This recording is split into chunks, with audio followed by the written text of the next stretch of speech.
नमस्कार दोस्तों, knowledge park के इस वीडियो में हम ICP-OES inductively couple plasma optical emission spectroscopy के बारे में डिस्कस करेंगे।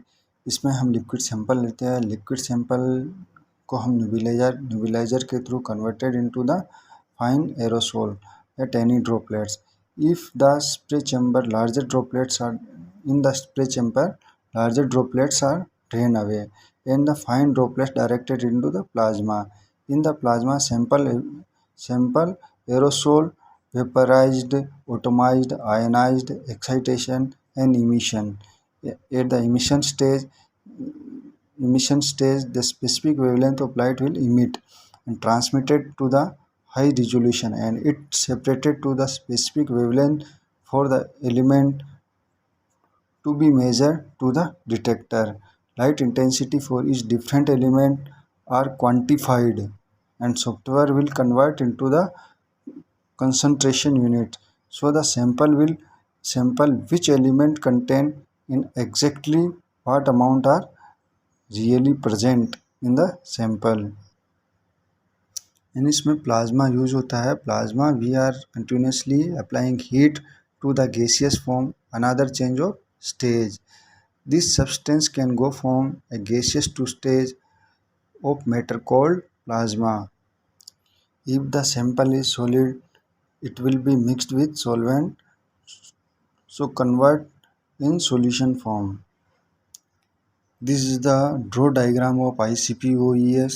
इसमें ये this is the sample parasitic pathway nebulizer. जो सैंपल होता है वो आपके न्यूबिलाइजर में आता है। यहाँ पे एरोसोल एंड टेनी ड्रॉपलेट्स में कन्वर्ट होता है। टेनी ड्रॉपलेट से जो स्प्रे चैम्बर होता है, स्प्रे चैम्बर में आपके जो लार्जर ड्रॉपलेट्स होते हैं इट विल बी वेस्ट और drain away.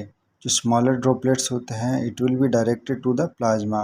For the plasma creation we are using RF generator for the continuous heat applying, and this gaseous stage oxidative जो आप यूज करते हैं it will be converted into the plasma. और plasma में जो आपके सारे vaporization, atomization, ionization, excitation and emission stage occur होती है। सो आपका जो सैंपल है, prepared sample solution is passed through by the tube to the nebulizer and sample is converted into the tiny droplets. This tiny droplets carry by inner gas flow जो हम argon use करते हैं उसमें, and till flame to maintain temperature of flame, fuels and oxidant also maintain. इसमें oxidants हम according to our applications use करते हैं for as per the temperature. Different type of fuel and oxidant are used. इसमें different type of fuel and oxidant use होते हैं। जब आपके tiny droplets होते हैं वो flame tiny droplets reach to the flame, solvent will vaporize. वहाँ पे फ्लेम में पहुँचते हैं, solvent will vaporize and while reaching sample in the flame called dissolution. जब सॉल्वेंट वेपराइज हो जाता है तो उसको डिसोल्यूशन बोलते हैं। And due to the high temperature sample molecule will convert into gaseous form is called vaporization. और वहाँ पे गैसियस फॉर्म जैसे ही फॉर्म होता है उसको वेपराइजेशन बोलते हैं। And molecule will dissociated and produce atoms, this step called automisation. And this atoms will produce this atoms will absorb thermal energy and reach higher energy stage. This stage called excitation, and at this stage atoms are unstable and come to the stable stage.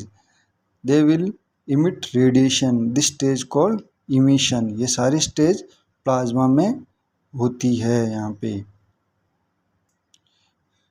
ये सारी process होता है इसी plasma में, vaporization, atomization, excitation and emission.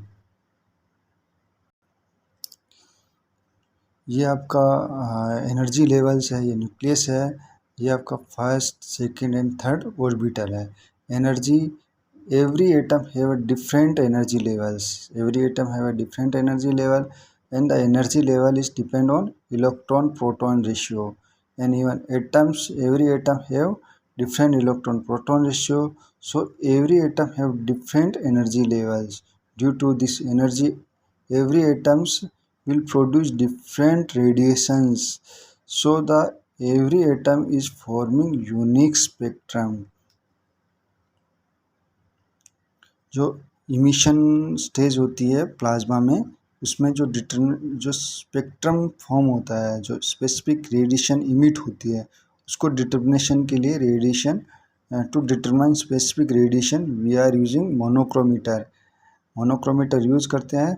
And this wavelength is pass to the photo multiply tube and this signal reach to the detector, and then this signal reach to the systems and spectrum form on the monitor, and every atom have unique spectrum.